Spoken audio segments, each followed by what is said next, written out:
Hello and welcome to the channel. हमारा 5th unit है the snake and the mirror. ये humorous story एक homeopath के doctor सुना रहे होते हैं और इस कहानी के राइटर वाइको मोहम्मद बशीर इसमें लिसनर हैं। तो समझना शुरू करते हैं। डॉक्टर पूछते हैं, क्या कभी कोई सांप आपके किसी बॉडी पार्ट में लिपटा है?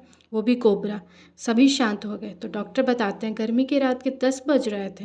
वो खाना खा के अपने रूम में चले जाते हैं। वो जैसे ही अपने रूम का दरवाज़ा खोलते हैं उन्हें कुछ आवाज़ आती है। उन्हें लगता है चूहों की आवाज़ होगी।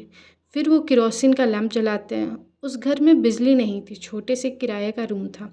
उस टाइम डॉक्टर ने मेडिकल प्रैक्टिस शुरू ही की थी, तो कमाई भी कम ही थी। उनके सूटकेस में 60 रुपये, कुछ शर्ट और धोती थी और एक कोट जो कि उन्होंने पहन रखा था। वो अपने कपड़े टांगते हैं, दोनों खिड़कियाँ खोलते हैं।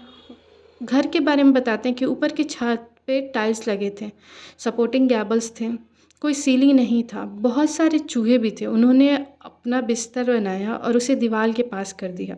वो लेटे थे लेकिन उन्हें नींद नहीं आ रही थी। वो उठ के वरांदा में थोड़ी हवा खाने गए, वापस रूम में आकर चेयर पर बैठ गए।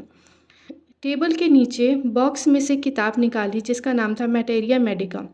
टेबल पे उन्होंने किताब खोली। टेबल पे लैम्प था, उसके बगल में मिरर और एक कंघी था। वो खुद को निहारने लगे। डॉक्टर कहते हैं कि उन दिनों वो सुंदरता के प्रशंसक थे। वो खुद को हैंडसम प्रेजेंट करना चाहते थे। वो कहते हैं, क्योंकि मैं शादीशुदा नहीं हूँ और डॉक्टर हूँ तो लोगों को मेरी प्रेजेंस फील होनी चाहिए। उन्होंने कंघी उठाया, बाल ठीक किया, फिर उन्हें ऊपर से आवाज़ सुनाई दी। वो फिर शीशे में गहराई से देखते हैं। फिर उन्होंने एक ज़रूरी निर्णय लिया कि मैं डेली शेव करूँगा और मुझे पतली रखूँगा ताकि सुंदर दिख सकूँ। आफ्टर ऑल वो बैचलर थी और डॉक्टर भी। फिर वो खुद को शीशे में देख के स्माइल कर रहे थे। उन्होंने एक और धरती हिलाने वाला निर्णय लिया कि वो अपनी अट्रैक्टिव स्माइल हमेशा रखेंगे चेहरे पे ताकि हैंडसम लगते रहें।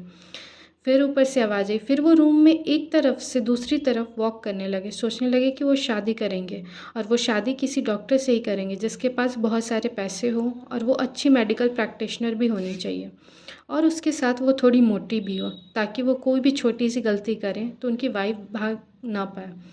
ये सब सोचते हुए वापस वो टेबल के सामने की कुर्सी पे बैठ जाते हैं। अब ऊपर से कोई आवाज़ नहीं आ रही थी। अचानक से कुछ गिरता, ऐसा लगता है कोई रबर ट्यूब गिरा हो। वो पीछे मुड़ के देखने की सोचते ही हैं, जैसे मुड़ते एक सांप उनके चेयर के पीछे से उनके कंधे पे आ जाता है। लेकिन वो कूदते नहीं, घबराते और चिल्लाते भी नहीं। सांप धीरे धीरे उनके लेफ्ट आर्म में लिपट जाता है। सांप ने अपना फन फैलाया था और वो उनके सर से 3 या 4 इंच ही दूर था।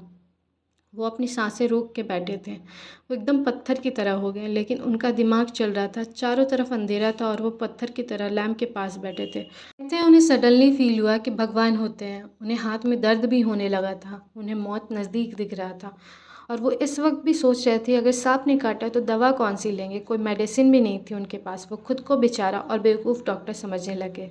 इस टाइम तक वो अपना खतरा भूल चुके थे और खुद पे हंस रहे थे। ऐसा लगा भगवान इस चीज़ को अप्रिशिएट किए। और सांप ने अपना सर मोड़ा और उसने शीशे में अपनी रिफ्लेक्शन देखी। वो ऐसा क्लेम नहीं कर रहे हैं कि वो पहला सांप था जो शीशे में खुद को देख रहा था, लेकिन ये पक्का था कि वो खुद को शीशे में निहार रहा था। डॉक्टर सोचते हैं, क्या वो भी अपनी सुंदरता को निहार रहा था? क्या वो भी उनकी तरह ज़रूरी निर्णय ले रहा था कि मूंछ लगाएं या आई शेडो, या मस्करा लगाएं या सिंदूर लगाएं? खैर उन्हें तो इसके बारे में कुछ नहीं पता था। फिर वो सांप उनके हाथ से गोद में गया, गोद से शीशे के पास गया। शायद उसने अपनी सुंदरता पास से देखनी थी। तब तक वो अपनी सांस रोके हुए थे और फिर वो चेयर से उठते हैं, दरवाजे से बरामदा की ओर जाते हैं और फिर यार्ड और वहाँ से भागना शुरू करते हैं।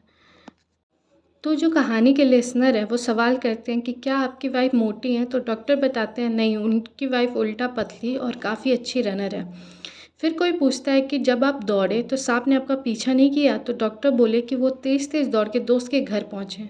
उन्होंने अपने शरीर में तेल लगाया और नहा लिया। अगली सुबह अपने दोस्त और कुछ लोगों के साथ वो अपना सामान लेने गए, लेकिन वहाँ जाने के बाद देखा कि चोरों ने उनके सामान में कुछ छोड़ा नहीं था।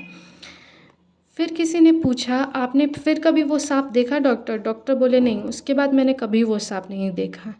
इस कहानी को मलयालम से इंग्लिश में वी अब्दुल्ला ने ट्रांसलेट किया है। Thanks for watching.